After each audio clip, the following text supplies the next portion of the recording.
haddii Somaliland dadka jooga khaatuma dadka jooga haddii yiraahdaan ma doonayna anagu Somaliland inaan la go'no Soomaali weyn baan aaminsanahay go'aankeenu halkaas jooga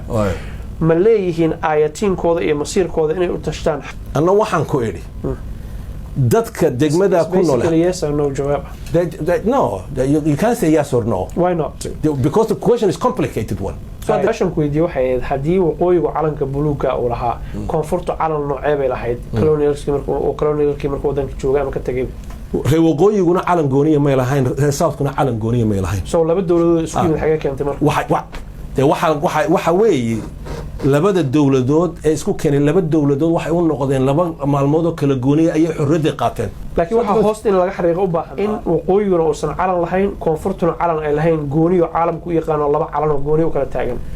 taa inta waan kugu raacsanahay taas waxay salka ku haysaa dawlado isku yimid oo heshiiyay inaysan meesha ka muuqanin wax ka muuqda waxa meesha ka muuqda dad shacab oo deegaan iyo dad iyo af iyo luqadooda hagaagay oo ninkii haystay gumaystaha uu ka baxay oo dantoodii gartay Professor Ahmed Ismail Samantar shalay iyo maanta